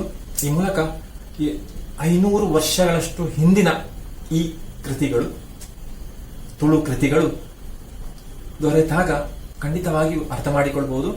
ತುಳು ಸಾಹಿತ್ಯದಲ್ಲಿ ಬಹಳಷ್ಟು ಇಂತಹ ಸಾಹಿತ್ಯ ಕೃಷಿ ನಡೆದಿತ್ತು ಎಂಬುದಾಗಿ ಹೇಳ್ತಾರೆ ಇವರು. ಅದು ಆ ರೀತಿಯಾಗಿ ಹೇಳಲಿಕ್ಕೆ ಸಾಧ್ಯ ಇದೆ. ಯಾಕಂದ್ರೆ ಅಷ್ಟು ಈ ಎರಡು ಇಂತಹ ಅಮೂಲ್ಯವಾದಂತಹ ಕಾವ್ಯಗಳು ದೊರೆತಿವೆ. ಹಾಗಿರುವಾಗ ಬಹಳಷ್ಟು ಕೃತಿಗಳು ರಚನೆ ಆಗಿರಬಹುದು ಅಂತ ಹೇಳಬಹುದು. ಅದೆಲ್ಲ ಸಂಶೋಧನೆ ಮಾಡಿದರೆ ಸಿಗಬಹುದು. ಆ ಪ್ರಕಾರ ಇವರು ಕೂಡ ಸಂಶೋಧನೆಯಲ್ಲಿ ಮುಂದುವರಿದು 5 ಕೃತಿಗಳನ್ನು ಪ್ರಕಟಿಸುವಾಗ ಆಯಿತು. ಈಗಾಗಲೇ ಹೇಳಿದಂತಹ ಶ್ರೀ ಭಾಗವತ ಎಂಬಂತಹ ಒಂದು ತುಳು ಮಹಾಕಾವ್ಯ, ಜೊತೆಗೆ ಕಾವೇರಿ ಎಂಬಂತಹ ತುಳು ಕಾವ್ಯ, ತುಳು ದೇವಿ ಮಹಾತ್ಮೆ ಎಂಬಂತಹ ಒಂದು ತುಳು ಗದ್ಯ ಕೂಡ ಸಿಕ್ಕಿತು. ಆಮೇಲೆ ಇವರು ಸಿಕ್ಕಿದಂಥದ್ದು ತುಳು ಗದ್ಯ ಕೃತಿ ಸಿಕ್ಕಿತ್ತು, ತುಳು ದೇವಿ ಮಹಾತ್ಮೆ ಅಂತ. ಮತ್ತು ತುಳು ಮಹಾಭಾರತ ಎಂಬಂತ ಕೃತಿ ಸಿಕ್ಕಿತು. ಜೊತೆಗೆ ತುಳು ಕರ್ಣಪರ್ವ ಎಂಬಂತ ಕೃತಿ ಸಿಕ್ಕಿತು. ಇದೆಲ್ಲ ಆಮೇಲೆ ಸಿಕ್ಕುವಂಥದ್ದು. ಇವರೀಗ ಹೇಳಿದ ಆ ಬಳಿಕ ಸಿಕ್ಕಿದಂತ ಕೃತಿಗಳು. ಅವರು ಆಲೋಚನೆ ಮಾಡಿದ ಹಾಗೆ ಬಹಳಷ್ಟು ಕೃತಿಗಳು ಇವೆ. ಅದರಲ್ಲಿ ಒಂದೊಂದೇ ಸಿಗ್ತಾ ಬರ್ತಾ ಇದೆ. ಜೊತೆಗೆ ನಾವು ನೋಡಿದ್ದೇವೆ ಈಗಾಗಲೇ ತುಳು ಲಿಪಿಯಲ್ಲಿ ಬರೆದಂತ ಶಾಸನಗಳು ಬಹಳಷ್ಟು ಸಿಗ್ತಾ ಇರೋದು, ಜೊತೆಗೆ ತಾಳೆ ಓಲೆಗಳು ಸಿಗ್ತಾ ಇವೆ. ಅದೆಲ್ಲ ಇತ್ತೀಚೆಗೆ ಸಿಗುವಂತದ್ದು. ಈಗ ಇವರು ಬರೆದ ಈ ಲೇಖನ ಸ್ವಲ್ಪ ಹಿಂದಿನದ್ದು. ಹಾಗಿರುವಾಗ ಈಗ ಅದು ಮುಂದುವರಿಯುತ್ತಾ ಇದೆ. ಆಗ ಅವರು ಯಾವ ಆ ನಿರೀಕ್ಷೆ ಇಟ್ಕೊಂಡಿದ್ರೋ ಅದೆಲ್ಲ ಈಗ ನಿಜ ಅಂತ ತೋರ್ತಾ ಇದೆ. ಯಾಕಂದ್ರೆ ಬಹಳಷ್ಟು ತುಳು ಲಿಪಿಯ ಶಾಸನಗಳು ಸಿಗ್ತಾ ಇವೆ, ಹಾಗೆ ಕೃತಿಗಳು ಕೂಡ ಸಿಗ್ತಾ ಇವೆ. ಅಂತೂ ತುಳುವಿಗೆ ಒಂದು ಶಿಷ್ಟ ಸಾಹಿತ್ಯ ಪರಂಪರೆ ಇತ್ತು ಎಂದು ದೃಢವಾಗ್ತದೆ. ಶಿಷ್ಟ ಸಾಹಿತ್ಯ ಪರಂಪರೆ ಇತ್ತು ಅಂತ ಗೊತ್ತಾಗ್ತದೆ. ಯಾಕಂದ್ರೆ ಈಗಾಗಲೇ 5-6 ಕೃತಿಗಳು ಸಿಕ್ಕಿವೆ, ಇನ್ನು ಕೂಡ ಸಿಗಬಹುದು, ಅದು ಖಚಿತವಾಗಿ ಹೇಳಬಹುದು. ಅದಕ್ಕೆ ಬೇಕಾದ ಪ್ರಯತ್ನ ಆಗ್ಬೇಕು ಅಂತ ಹೇಳ್ತಾರೆ. ನಮ್ಮ ದಕ್ಷಿಣ ಕನ್ನಡ ಜಿಲ್ಲೆಯ ಹಾಗೂ ಕಾಸರಗೋಡಿನ ಕೆಲವು ಹಳೆಯ ಕಾಲದ ಮನೆಗಳನ್ನು ಶೋಧಿಸಿದರೆ ಇಂತಹ ಇನ್ನೂ ಕೆಲವು ತುಳು ಕೃತಿಗಳು, ಪ್ರಾಚೀನ ಕಾವ್ಯಗಳು ಸಿಗಬಲ್ಲವು ಎಂದು ನನಗೆ ಅನ್ನಿಸುತ್ತದೆ ಅಂತ ಹೇಳ್ತಾರೆ. ಖಂಡಿತವಾಗಿ ಸಿಗ್ತಿರ್ಲಿಕ್ಕೆ ಸಾಧ್ಯ ಇದೆ. ಆ ರೀತಿಯಾಗಿ ತುಳುವಿನಲ್ಲಿ ಆ ಸಾಹಿತ್ಯ ಕೃತಿಗಳೇ ಇಲ್ಲ ಅಂತ ಹೇಳಿ ಸಂದರ್ಭದಲ್ಲಿ ಇದು ಸಿಕ್ಕಿದೆ ಅಲ್ಲ, ಇಷ್ಟು ಕೃತಿಗಳು ಸಿಕ್ಕಿವೆ, ಇನ್ನೂ ಸಿಗ್ಬಹುದು ಅಂತ ಅವರು ನಂಬಿಕೊಂಡಿದ್ದಾರೆ. ಆ ಪ್ರಕಾರ 5 ಕಾವ್ಯಗಳು ಈಗಾಗಲೇ ಸಿಕ್ಕಿವೆ ಅಲ್ವಾ. ಆ ಬಳಿಕ ಕೂಡ ಅಂತಹ ಶಾಸನಗಳು ಕೂಡ ಸಿಗ್ತಾ ಇವೆ. ಇನ್ನು ಮೊದಲೇ ಹೇಳಿದಾಗ ತುಳುವಿನ ಜನಪದ ವೈಭವಂತೂ ಬಹಳ ಹೆಚ್ಚಿನದು. ವಿಶಿಷ್ಟ ಸಾಹಿತ್ಯದ ಈ ಕಾವ್ಯಗಳು ಸಿಗುವ ಮೊದಲೇ ಧಾರಾಳ ಜನಪದ ಸಾಹಿತ್ಯ ಇತ್ತು ಎಂಬುದು ಗೊತ್ತಿತ್ತು ಎಲ್ಲರಿಗೂ ಕೂಡ. ಅದನ್ನು ನಾವು ಉಪಯೋಗಿಸ್ತಾ ಇದ್ದೇವೆ ಅಂತ. ತುಳುವಿನಲ್ಲಿ ಈಗಾಗಲೇ ಸುಮಾರು 25,000 ಸಾಲುಗಳ ಪಾಡ್ದನವನ್ನು ಉಡುಪಿಯ ತುಳು ನಿಘಂಟು ಯೋಜನೆಯ ಆಶ್ರಯದಲ್ಲಿ ಸಂಗ್ರಹಿಸಲಾಗಿದೆ. 25,000 ಪಾಡ್ದನಗಳು, ಪಾಡ್ದನಗಳು ಗೊತ್ತಿದ್ದಾರೆ, ಜನಪದ ಗೀತೆಗಳು ಸಿಕ್ಕಿವೆ ಅಂತೆ 25,000. ಅದೆಲ್ಲ ಸಂಗ್ರಹ ಮಾಡಿದ್ದಾರೆ. ಇಲ್ಲೊಂದದು ಅಳಿಸಿ ಹೋಗ್ತಿತ್ತಲ್ಲ, ಆ ರೀತಿಯಾಗಿ ಅದನ್ನೆಲ್ಲ ಸಂಗ್ರಹಿಸಿದ್ದಾರೆ. ಹಾಗೆ ತುಳು ನಿಘಂಟು ಯೋಜನೆಗಾಗಿ ಸುಮಾರು 3,000 ಗಾದೆ ಮತ್ತು ಒಗಟುಗಳು ಸಂಗ್ರಹವಾಗಿವೆ. 3,000 ಗಾದೆ ಒಗಟುಗಳು ಕೂಡ ಈ ತುಳುವಿನಲ್ಲಿ ಇತ್ತು. ಅದೆಲ್ಲ ಸಂಗ್ರಹ ಮಾಡಿದ್ದಾರೆ. ಅಷ್ಟು ಕೆಲಸ ಇವರು ಕೂಡ ಸೇರಿ ನಡೆಸಿದ್ದು. ಅಂತೂ ಈ ಜನಪದ ಸಾಹಿತ್ಯದ ಗಾತ್ರ ಸಾಮಾನ್ಯವಾದುದಲ್ಲ, ಖಂಡಿತವಾಗಿ ಹೇಳ್ಬೋದಲ್ಲ. ಈ ಗಾದೆಗಳು, ಒಗಟುಗಳು, ಜೊತೆಗೆ ಜನಪದ ಗೀತೆಗಳು ಇದೆಲ್ಲ ಸಾವಿರ ಸಿಗ್ತಾ ಇವೆ. ಅದರ ಸಂಗ್ರಹ ಬಹಳಷ್ಟು ದೊಡ್ಡದು. ಅನ್ವೇಷಣೆ ಮಾಡಿದರೆ ಇನ್ನೂ ಅಷ್ಟೇ ಜನಪದ ಸಾಹಿತ್ಯ ರಾಶಿ ನಮಗೆ ದೊರೆಯಬಹುದು. ಆದ್ರೆ ನಿಲ್ಬಾರದು ಅಲ್ವಾ. ಇನ್ನು ಸಿಗ್ತಾ ಇದೆ, ಇದೆಲ್ಲ ಆರಂಭಿಸುವಾಗ ಸಿಕ್ಕಿದ್ದು, ಇನ್ನು ಕೂಡ ಸಿಗಬಹುದು. ಅದಕ್ಕೆಲ್ಲ ಪ್ರಯತ್ನ ಮಾಡಬೇಕು. ಅಷ್ಟು ವಿಫಲವಾಗಿದೆ ನಮ್ಮ ಪಾಡ್ದನ ಸಂಪತ್ತು ಅಂತ ಧೈರ್ಯವಾಗಿ ಹೇಳ್ತಾರೆ. ಅಷ್ಟು ಸಂಪತ್ತು ಇದರಿಂದ ಕಾಣ್ತದೆ. ಇದೆಲ್ಲ ಕಂಡಾಗ ಆ ನಂಬಿಕೆ ಬರ್ತದೆ. ಪಾಡ್ದನ ಸಾಹಿತ್ಯವು ನಮ್ಮ ಕನ್ನಡ ಜನಪದ ಸಾಹಿತ್ಯಕ್ಕಿಂತ ಎಷ್ಟು ಪ್ರಾಚೀನವಾದುದು ಎಂದು ಅದರ ಛಂದಸ್ಸನ್ನು ಪರಿಶೀಲಿಸಿದಾಗ ವೇದ್ಯವಾಗುತ್ತವೆ. ಈಗ ಮತ್ತೊಂದು ವಿಷಯ ಹೇಳ್ತಾರೆ. ಆಗ ಅಂತ ಸಿಕ್ಕಿದಂತಹ ಇಷ್ಟು ಸಾವಿರ ಸಿಕ್ಕಿದಂತಹ ಪಾಡ್ದನಗಳನ್ನು ನೋಡಿದಾಗ ಈ ಪಾಡ್ದನಗಳು ಕನ್ನಡದ ಜನಪದ ಗೀತೆಗಳಿಂದ ಭಿನ್ನ ಅಂತ ಇವರಿಗೆ ಅನಿಸಿದೆ. ಅದರ ಬಗ್ಗೆ ಸಂಶೋಧನೆ ಮಾಡಿದಾಗ ಅದು ಸ್ಪಷ್ಟ ಆಗ್ತದೆ ಅಂತ, ವೇದ್ಯವಾಗ್ತದೆ ಅಂತ ಹೇಳ್ತಾರೆ. ಖಂಡಿತ ಕನ್ನಡ ಜನಪದ ಗೀತೆಗಿಂತ ಅದು ವ್ಯತ್ಯಸ್ತವಾದ್ದು ಅಂತ. ಪಾಡ್ದನದ ಛಂದಸ್ಸನ್ನು ಇನ್ನೂ ಒಂದು ಲಕ್ಷಣಕ್ಕೆ ಅಳವಡಿಸಿ ಹೇಳಲು ಯಾರಿದ್ದರೂ ಸಾಧ್ಯವಾಗಿಲ್ಲ. ಹಾಗಿರುವಾಗ ಆ ಪಾಡ್ದನಗಳ ಲಕ್ಷಣ ಹೇಳಿ ಸಾಧ್ಯ ಆಗಿಲ್ಲ ಅಂತ. ಯಾಕಂದ್ರೆ ಅದಕ್ಕೆ ಭಿನ್ನವಾದದ್ದು, ಕನ್ನಡ ಜನಪದ ಸಾಹಿತ್ಯಕ್ಕಿಂತ ವ್ಯತ್ಯಸ್ತವಾದದ್ದು. ಹಾಗಿರುವ ಇದು ಯಾವ ಛಂದಸ್ಸು ಅಂತ ಹೇಳಲಿಕ್ಕೆ ಆಗ್ತಾ ಇಲ್ಲ. ಒಂದಂತೂ ಖಚಿತ, ಅದು ಈ ಉಳಿದ ಭಾಷೆಗಳಿಗಿಂತ ಭಿನ್ನವಾದದ್ದು ಎಂಬುದು ಸ್ಪಷ್ಟ ಆಗ್ತದೆ. ಅದರಿಂದ ಇದರ ಸಾಮಾನ್ಯ ಒಂದೇ ರೀತಿ ಇರಬೇಕಿತ್ತಲ್ಲ. ಹೇಳ್ತಾರೆ ಅವರು, ನನ್ನ ಅನುಭವದಂತೆ ಈ ರಾಗ ತಾಳಗಳು ನಮ್ಮ ತಮಿಳು, ತೆಲುಗು, ಕನ್ನಡ, ಮಲಯಾಳ ಎಂಬ ಇತರ 4 ಭಾಷೆಗಳ ಸಾಹಿತ್ಯದ ರಚನೆಗಿಂತಲೂ ಭಿನ್ನವಾದವುಗಳು. ಆಗ ಈ 4 ದಕ್ಷಿಣ ಭಾರತದ ಭಾಷೆ ಅಂದ್ರೆ ಪಂಚದ್ರಾವಿಡ ಭಾಷೆಗಳಲ್ಲಿ ಕಾಣುವಂತಹ ಸಾಹಿತ್ಯಕ್ಕಿಂತ ಭಿನ್ನವಾದ್ದು ಯಾವುದು? ಈ ತುಳು ಜನಪದ ಪಾಡ್ದನಗಳು. ಹಾಗಿರುವಾಗ ಗೊತ್ತಾಗ್ತದಲ್ಲ ಅದು ವ್ಯತ್ಯಸ್ತವಾದದ್ದು ಅಂತ, ಛಂದಸ್ಸೇ ಪ್ರತ್ಯೇಕವಾದ್ದು ಅಂತ. ಆಗ ಇನ್ನೂ ಆ ಬಗ್ಗೆ ಆಲೋಚಿಸಬಹುದು. ಅಂದ್ರೆ ಆ ಸ್ವಂತವಾದಂತಹ ಅಲ್ಲ, ಅದರದೇ ಆದಂತಹ ಆ ಜನಪದ ಸಂಪತ್ತು ಇತ್ತು ತುಳು ಭಾಷೆಯಲ್ಲಿ ಅಂತ ಗೊತ್ತಾಗ್ತದೆ. ಉಳಿದ ಭಾಷೆಗಳ, ಉಳಿದ ದಕ್ಷಿಣ ಭಾರತದ ಅಥವಾ ದ್ರಾವಿಡ ಪಂಚ ದ್ರಾವಿಡ ಭಾಷೆ ಹಾಗೆ ಅಲ್ಲ ಅಂತ ಗೊತ್ತಾಗ್ತದೆ. ಈ ವೈಲಕ್ಷಣ್ಯವೇ ಅಥವಾ ಈ ವಿಶೇಷತೆಯೇ ಪಾಡ್ದನಗಳ ಪ್ರಾಚೀನತೆಯನ್ನು ಹಾಗೂ ತುಳು ಛಂದಸ್ಸಿನ ಪ್ರಾಚೀನತೆಯನ್ನು ಸಾರ್ತದೆ. ಆಗ ಪ್ರಾಡ್ದನಗಳ ಪ್ರಾಚೀನತೆ ಮತ್ತು ತುಳು ಛಂದಸ್ಸಿನ ಪ್ರಾಚೀನತೆ ಅನ್ನು ಅದು ಸಾರ್ತಾ ಇದೆ ಅಲ್ಲ, ಅದೊಂದು ಅಷ್ಟು ಪ್ರಾಚೀನವಾದದ್ದು ಅಂತ. ಬಹುಶಃ ಉಳಿದ ಈ 4 ಭಾಷೆಗಳಿಗಿಂತ ಹಿಂದಿನದಾಗಿರ್ಬಹುದು, ಅದು ಗೊತ್ತಾಗ್ತದೆ. ಇಲ್ಲಾಂದ್ರೆ ಸಮಾನವಾಗಿರ್ಬೇಕಿತ್ತಲ್ಲ, ಅದನ್ನ ಅರ್ಥ ಆಗ್ತಾ ಇಲ್ಲ, ಇದನ್ನ ಲಕ್ಷಣ ಹೇಳಲಿಕ್ಕೆ ಸಾಧ್ಯವಾಗ್ತಾ ಇಲ್ಲ ಅಂತ ಹೇಳ್ತಾರೆ. ಅಂತಹ ಆ ಗುಣ ಅದರಲ್ಲಿ ಕಾಣ್ತಾ ಇದೆ ಅಂತ. ಇಷ್ಟು ವಿಷಯ ಅವರು ತಮ್ಮ ಕೃತಿಯಲ್ಲಿ ಹೇಳಿದ್ದು, ಪ್ರಾಚೀನ ತುಳು ಸಾಹಿತ್ಯ ಎಂಬಂತ ಇವರ ಲೇಖನದಲ್ಲಿ ಹೇಳಿದ್ದು ಡಾಕ್ಟರ್ ವೆಂಕಟರಾಜ ಕುಂಚಿತಾಯ ಅವರು. ಆ ಮೂಲಕ ನಮಗೆ ಬಹಳಷ್ಟು ವಿಷಯ ಈಗ ಗೊತ್ತಾದ ಹಾಗಾಯಿತು. ಜೊತೆಗೆ ಅವರ ಬಗ್ಗೆ ಒಂದು ಗೌರವ, ಇನ್ನು ಹೆಚ್ಚಿನ ಗೌರವ ಮೂಡಬೇಕು. ಯಾಕಂದ್ರೆ ನಮ್ಮವರೇ ಅಲ್ಲ, ಕಾಸರಗೋಡಿನ ಹುಂಡೂರಿನವರು. ಹಾಗಿರುವಾಗ ಅವರು ತಮ್ಮ ಕೊನೆಯವರೆಗೆ, ಜೀವನದ ಕೊನೆಯವರೆಗೆ ಈ ತುಳು ಭಾಷೆ ಸಾಹಿತ್ಯದ ಸಂಶೋಧನೆಗಾಗಿ ತಮ್ಮನ್ನು ತೊಡಗಿಸಿಕೊಂಡವರು. ಜೊತೆಗೆ ಅವರ ವಯೋಸಹಜವಾದಂತಹ ಆರೋಗ್ಯ ಸಮಸ್ಯೆ ಇದ್ರು ಕೂಡ ಕೊನೆಯವರೆಗೆ ಅದಕ್ಕಾಗಿ ಪ್ರಯತ್ನಿಸಿದವರು. ಎಷ್ಟೇ ಆರೋಗ್ಯ ಕೆಟ್ಟರೂ ಕೂಡ ಈ ಸಂಶೋಧನೆಗೆ ಮುಂದೆ ಬಂದವರು. ಆ ಮೂಲಕ ಎಲ್ಲರೂ ಹೇಳಿದಂತ ಅಲ್ಲ, ಎಲ್ಲರೂ ಭಾವಿಸಿದ ಹಾಗೆ ತುಳುವಲ್ಲಿ ಸಾಹಿತ್ಯವೇ ಇಲ್ಲ, ಶಿಷ್ಟ ಸಾಹಿತ್ಯ ಇಲ್ಲ, ತುಳುವಿಗೆ ಲಿಪಿಯೇ ಇಲ್ಲ ಅಂತ ಹೇಳಿದಂತ ಸಂದರ್ಭದಲ್ಲಿ ಇವರೊಬ್ಬರು ಮುಂದೆ ಬಂದು ಇಷ್ಟು ದೊಡ್ಡ ಸಾಧನೆ ಮಾಡಿದ್ದು, ಅದು ನಮಗೆ ಕಾಸರಗೋಡಿನ ಅವರಾದಂತಹ ನಮಗೆ ಬಹಳ ಹೆಮ್ಮೆಯ ವಿಷಯ, ಸಂತೋಷದ ವಿಷಯ ಅಂತ ಖಂಡಿತವಾಗಿ ಹೇಳಬಹುದು. ಜೊತೆಗೆ ನೀವು ಕೂಡ ಇವರ ಇತರ ಲೇಖನಗಳನ್ನು ಮತ್ತು ಈ ತುಳು ಕೃತಿಗಳನ್ನು ನೋಡಿ ಓದುವಂತ ಪ್ರಯತ್ನ ಮಾಡಬೇಕು. ಯಾಕಂದ್ರೆ ಅಂತ ಅಮೂಲ್ಯವಾದಂತ ಕೃತಿಗಳವು. ಜೊತೆಗೆ ನಮಗೆ ಸಂಬಂಧಪಟ್ಟ ಈ ಸ್ಥಳ, ಈ ನಮ್ಮ ಈ ದಕ್ಷಿಣ ಕನ್ನಡ ಕಾಸರಗೋಡಿ ಸಂಬಂಧಪಟ್ಟ ಹಾಗೆ ಮೊದಲೇ ಹೇಳಿದ ಹಾಗಲ್ವ ತುಳುನಾಡು. ಹಾಗಿರುವಾಗ ಆಗ ನಾವು ಅದನ್ನು ಇನ್ನೂ ಕೂಡ ಹೆಚ್ಚಿನ ಅದರ ಅರಿವು ಮೂಡಿಸಬೇಕಾದ ಅಗತ್ಯ ಅಂತ ಕಾಣಿಸ್ತದೆ. ಅವರ ಈ ಲೇಖನವನ್ನು ಎತ್ತಿಕೊಂಡದ್ದು ಅವರ ಕೃತಿಯಾದಂತಹ ಅವರ ಸಮಗ್ರ ಲೇಖನ ಸಂಪುಟ ಇದೆ, ಅದರಿಂದ ಎತ್ತಿಕೊಂಡಂತಹ ಕೃತಿ ನಿಮಗೆ ನೋಡಬಹುದು. ಇದು ಆ ಕೃತಿ ಕುಂಚಿತಾಯರ ಸಮಗ್ರ ಲೇಖನದ ಇರುವಂತಹ ಕೃತಿ ಇದು. ಇದನ್ನು ಕೂಡ ನೀವು ನೋಡಬಹುದು. ಹಾಗಿರುವ ಅವರ ಎಲ್ಲಾ ಲೇಖನಗಳು ಕೂಡ ಇದರಲ್ಲಿ ನಮಗೆ ಲಭಿಸುತ್ತದೆ. ಹಾಗೆ ಅವರಿಗೆ ದೊರೆತಂತಹ ಒಂದು ಕೃತಿ ಪೊಂಗದಿರು ಎಂಬ ಹೆಸರಲ್ಲಿ ಅವರ ಷಷ್ಠಾಬ್ದ ಅಭಿನಂದನಾ ಗ್ರಂಥ ಇದು. ಆ ಸಮಯದಲ್ಲಿ ಪ್ರಕಟಗೊಂಡಂತಹದ್ದು, ಅದನ್ನು ಕೂಡ ನೋಡಬಹುದು. ಜೊತೆಗೆ ಅದರ ಹಿಂಭಾಗದಲ್ಲಿದೆ ಅವರ ಕೃತಿಗಳ ಚಿತ್ರ ಎಲ್ಲ ಕೊಟ್ಟಿದ್ದಾರೆ, ಅವರು ಸಂಪಾದನೆ ಮಾಡಿದಂತಹ ತುಳು ಕೃತಿಗಳೆಲ್ಲ. ಇದೆಲ್ಲ ನೀವು ಓದುವಂತ ಪ್ರಯತ್ನ ಮಾಡಬೇಕು. ಇದರೊಂದಿಗೆ ಈ ಪಾಠಭಾಗ ಪೂರ್ತಿಯಾಗಿದೆ. ಕೆಲವು ಪ್ರಶ್ನೆಗಳು ಕೊಟ್ಟಿದ್ದಾರೆ, ಹಾಗೆ ಚಟುವಟಿಕೆ ಕೂಡ ಕೊಟ್ಟಿದ್ದಾರೆ. ಅದನ್ನೆಲ್ಲ ಈ ಹಿಂದೆ ಹೇಳಿದ ಹಾಗೆ ಪೂರ್ತಿ ಮಾಡಬೇಕು. ಸುಲಭ ಆಗಿದೆ, ನಮಗೆ ನೋಡೋಣ. ಒಂದು ವಾಕ್ಯದಲ್ಲಿ ಉತ್ತರಿಸಿ ಎಂಬ ಪ್ರಶ್ನೆ. ಪಂಚದ್ರಾವಿಡ ಭಾಷೆಗಳು ಯಾವುವು? ಹೇಳಿಯಾಗಿದೆ ಅಲ್ಲ, 5 ಪಂಚದ್ರಾವಿಡ ಭಾಷೆಗಳು. ತುಳುವದಲ್ಲಿ 1. ಗರಡಿ ಎಂದರೆ ಏನು ಹೇಳಿದ್ದಾರೆ. ಗರಡಿ ಎಂದರೆ ಏನು? ವ್ಯಾಯಾಮ ಶಾಲೆ ಅಲ್ವಾ, ಕ್ಲೀನ್ ಮಾಡ್ತಾ ಇದ್ರು ಅಂತ ಈಗ ಹೇಳಿದ್ದೇನೆ. ವ್ಯಾಯಾಮ ಮಾಡ್ತಾ ಇದ್ರು, ಯುದ್ಧ ವಿದ್ಯೆ ಕಲಿಸ್ತಾ ಇದ್ರು. ಅದು ಕರ್ನಾಟಕದಲ್ಲಿ ಮತ್ತು ಕೇರಳದಲ್ಲಿ ಹೇಗೆ ಯಾವ ಹೆಸರಿಂದ ಕರೀತಾ ಇದ್ರು ಇದೆಲ್ಲ ಇದೆ. ಬೇರೆ ಬೇರೆ ರೀತಿಯಲ್ಲಿ ಬರೀಬಹುದು. ಹೆಚ್ಚಿನ ಅಂಕದ ಪ್ರಶ್ನೆ ಬಂದರೆ ಕೂಡ ವಿವರಿಸಲಿಕ್ಕೆ ಸಾಧ್ಯ ಆಗ್ತದೆ. ತುಳು ಪದದ ಅರ್ಥವೇನು ಕೇಳಿದ್ದಾರೆ. ಹೇಳಿದೆ, ಕೃತಿಯಲ್ಲಿ ಇದೆ ಅಲ್ವಾ. ತುಳು ಪದ ಅರ್ಥ ಮೃದು ಎಂಬುದಾಗಿ ಹೇಳ್ತಾರೆ ನಮ್ಮ ಲೇಖಕರು. ಈ ಪಾಠ ಭಾಗದಲ್ಲಿ ಹೆಸರಿಸಲಾದ ತುಳು ಕೃತಿಗಳು ಯಾವುವು ಗೊತ್ತಿದೆ ಅಲ್ಲ. ಶ್ರೀ ಭಾಗವತ ಇದೆ, ಆಮೇಲೆ ಕಾವೇರಿ ಹೇಳಿದ್ದಾರೆ, ಆಮೇಲೆ ಅವರು ಸಂಶೋಧಿಸಿದಂತಹ ಕೃತಿಗಳ ಹೆಸರು ಹೇಳಿದೆ ಅಲ್ವಾ. ತುಳು ಮಹಾಭಾರತ, ತುಳು ದೇವಿ ಮಹಾತ್ಮೆ ಎಂಬಂತ ಗದ್ಯ ಕೃತಿ, ಹಾಗೆ ತುಳು ಕರ್ಣ ಪರ್ವ, ಇದೆಲ್ಲ ಆಮೇಲೆ ದೊರೆತದ್ದು. ಹಾಗೆ ಅದನ್ನು ನೋಡಬಹುದು. ಈ ಲೇಖನಲ್ಲಿ ಹೇಳಿದಂತ ಕೃತಿಗಳ ಹೆಸರನ್ನು ಕೂಡ ಹೇಳ್ಬಹುದು.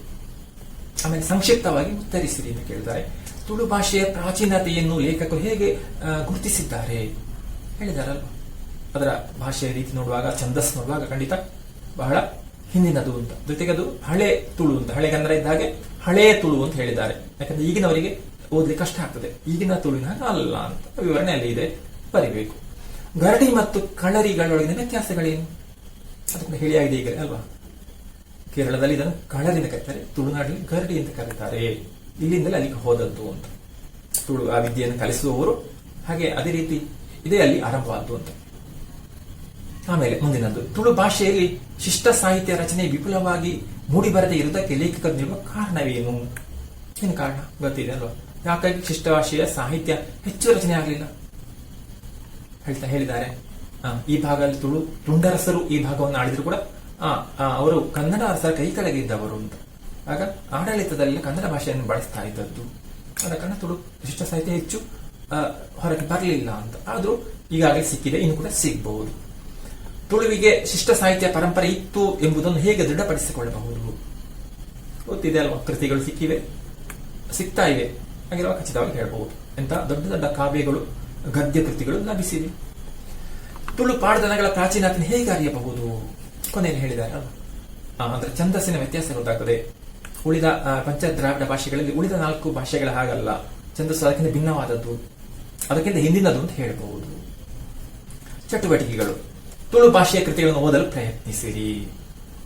ಬಹಳಷ್ಟು ತುಳು ಕೃತಿಗಳು ಈಗ ಅದರ ಕುರಿತು ಲೇಖನಗಳು ಬರ್ತಾ ಇವೆ, ಇವರು ಸಂಶೋಧಿಸಿದಂತಹ ಕೃತಿಗಳಿವೆ, ಅದೆಲ್ಲ ಓದಬಹುದು. ಈಗಾಗಲೇ ನಾನು 2 ಕೃತಿಯನ್ನು ತೋರಿಸಿದ್ದೇನೆ. ತುಳು ಪಾಡ್ದನಗಳಲ್ಲಿ ಬಂದಿರುವ ಕೋಟಿ ಚಿನ್ನಯರ ಕಥೆಯನ್ನು ಸಂಗ್ರಹಿಸಿ ಭಿತ್ತಿ ಪತ್ರಿಕೆಯಲ್ಲಿ ಪ್ರಕಟಿಸಿರಿ. ಕೋಟಿ ಚಿನ್ನಯರ ವಿಷಯ ನಮ್ಗೆ ಗೊತ್ತಿದೆ, ಈಗಾಗಲೇ ನಾನು ನೆನಪಿಸಿದ್ದೇನೆ ಅಲ್ವಾ. ಕೋಟಿ ಚಿನ್ನಯರು ಅವರ ಊರು ಪುತ್ತೂರಿನಲ್ಲಿ ಅವರು ಹುಟ್ಟಿದ್ದು, ಆಮೇಲೆ ಯಾವ ರೀತಿಯಾಗಿ ವೀರರಾಗಿ ಯೋಧರಾಗಿ ಕಾಣಿಸಿಕೊಂಡದ್ದು, ಈಗ ಅವರು ನಾವು ಯಾವ ರೀತಿಯಾಗಿ ಭಕ್ತಿಯಲ್ಲಿ ನೋಡ್ತಾ ಇದ್ದೇವೆ, ದೈವದ ರೀತಿಯಲ್ಲಿ ಆರಾಧಿಸ್ತಾ ಇದ್ದೇವೆ, ಗರಡಿಗಳಲ್ಲೆಲ್ಲ ಅವರ ಆರಾಧನೆ ನಡೆಯುತ್ತದೆ ಅಂತ ನಾವು ಕಂಡಿದ್ದೇವೆ. ಅದನ್ನೆಲ್ಲ ಬರೀಬಹುದು. ಆಗ ಅವರಿಗೆ ಸಂಬಂಧಪಟ್ಟಂತಹ ಕಥೆಯನ್ನು ಕೂಡ ಇದೆ, ಬಹಳಷ್ಟು ಕಥೆಗಳಿವೆ ಅವರ ಆ ಸಾಧನೆ, ಆ ಸಮೇತ ಅದೆಲ್ಲ ಪ್ರಕಟಿಸಬಹುದು. ತುಳು ಗಾದೆ ಮಾತುಗಳನ್ನು ಸಂಗ್ರಹಿಸಿರಿ, ಅವನ್ನು ಕನ್ನಡ ಗಾದೆಗಳೊಂದಿಗೆ ಹೋಲಿಸಿರಿ. ಆ ಕೆಲಸ ಮಾಡಬಹುದು. ತುಳುನಾಡಿನ ಆಚರಣೆಗಳ ಕುರಿತು ಸಂಕ್ಷಿಪ್ತ ವಿವರಣೆಯೊಡಗೂಡಿದ ಕಿರು ಲೇಖನಗಳನ್ನು ತಯಾರಿಸಿರಿ. ನಮ್ಗೆ ಗೊತ್ತಿದೆ ಅಲ್ಲ, ನಾವೀಗ ಈ ಪ್ರದೇಶದವರೆಲ್ಲ ತುಳುನಾಡಿನ ಆಚರಣೆ, ನಾವು ತುಳು ಭಾಷೆಯನ್ನು ಬಳಸ್ತೇವೆ ಮಾತನಾಡ್ಲಿಕ್ಕೆ, ಹಾಗೆ ಆಚರಣೆಗಳನ್ನ ಮಾಡ್ತಾ ಇದ್ದೇವೆ. ಹಿಂದೆ ಹೇಳಿದಾಗ ಇದು ತುಳುನಾಡಾಗಿತ್ತು ಹಿಂದೆ ಅಂತ. ಆಗ ನಮ್ಮ ಸಂಸ್ಕೃತಿ ಕೂಡ ಅದೇ, ನಮ್ಮ ಮಾತೃಭಾಷೆ ಕೂಡ ಅದೇ ಆಗಿರುವಂತವರಿದ್ದಾರೆ, ಆ ಭಾಷೆನ ಆಡೋರು ಇದ್ದಾರೆ. ಹಾಗಿರುವಾಗ ಅದಕ್ಕೆ ಸಂಬಂಧಪಟ್ಟಂತಹ ಆಚರಣೆ ಎಲ್ಲರೂ ಮನೆಯಲ್ಲಿ ಆಚರಿಸ್ತಾ ಇದ್ದೇವೆ. ಅದರ ಕುರಿತು ಒಂದು ಕಿರು ಲೇಖನ ಬರೀಬಹುದು. ಬಹಳಷ್ಟು ವೈವಿಧ್ಯಮಯವಾದಂತಹ ಭಿನ್ನವಾದಂತಹ ಆಚರಣೆಗಳು ಇವೆ. ಆಮೇಲೆ ಪ್ರಸ್ತುತ ಲೇಖನದಲ್ಲಿ ಪ್ರಸ್ತಾಪಿಸದೇ ಇರುವ ಪ್ರಾಚೀನ ತುಳು ಕೃತಿಗಳ ಕುರಿತು ಒಂದು ಪರಿಚಯಾತ್ಮಕ ಲೇಖನ ಬರೆಯಿರಿ. ಹಾಗೆ ಇಲ್ಲಿ ಹೇಳಿದ್ದು 2 ಕೃತಿಗಳ ಬಗ್ಗೆ ಅಲ್ಲ, ವೆಂಕಟರಾಜ ಪುಂಚಿತಾಯರವರು ಸಂಪಾದಿಸಿದಂತಹ 2 ಕೃತಿಗಳಿಗೆ ಹೇಳಿದ್ದಾರೆ. ಶ್ರೀ ಭಾಗವತ ಬಗ್ಗೆ ಹೇಳಿದ್ದಾರೆ, ಕಾವೇರಿ ಬಗ್ಗೆ ಹೇಳಿದ್ದಾರೆ. ಆಮೇಲೆ ಲಭಿಸಿದಂತಹ ಕೃತಿಗಳ ಬಗ್ಗೆ ಇಲ್ಲಿ ಹೇಳಿಲ್ಲ, ಯಾಕಂದ್ರೆ ಈ ಲೇಖನ ಬರೆದು ಆ ಸಮಯದಲ್ಲಿ. ಆಮೇಲೆ ಲಭಿಸಿದಂತ ನಾನೀಗ ನೆನಪಿಸಿದ್ದು ಅಲ್ವಾ, ತುಳು ದೇವಿ ಮಹಾತ್ಮೆ ಇದೆ, ತುಳು ಗದ್ಯ ಕೃತಿ, ಹಾಗೆ ಉಳಿದಂತಹ ತುಳು ಮಹಾಭಾರತ, ತುಳು ಕರ್ಣ ಪರ್ವ ಆಮೇಲೆ ಲಭಿಸಿದ್ದು. ಆ ಬಳಿಕ ಲಭಿಸಿದ ಕೃತಿಗಳು ಇವೆ, ಅದೆಲ್ಲ ಸಂಗ್ರಹಿಸಿ ಬರಿಬೇಕು. ಇನ್ನು ಮುಂದೆ ಭಾಷಾಭ್ಯಾಸ ಇದೆ, ಅದೆಲ್ಲ ನೀವು ನೋಡಿ ಬಹಳ ಸರಳವಾಗಿದೆ. ಈಗಾಗಲೇ ಬಂದದ್ದು ಸರಳ ವಾಕ್ಯ ರಚಿಸಿರಿ. ಸರಳ ವಾಕ್ಯ ಮತ್ತೆ ಮಿಶ್ರ ವಾಕ್ಯ ಅಂದ್ರೆ ಏನು ಅಂತ ಇದೆಲ್ಲ ನಾವು ಬಹಳಷ್ಟು ಪಾಠಗಳಲ್ಲಿ ನೋಡಿದ್ದು, ಅದೆಲ್ಲ ನೀವು ನೋಡಿ ಬರೆದು ಪೂರ್ತಿ ಮಾಡಬೇಕು.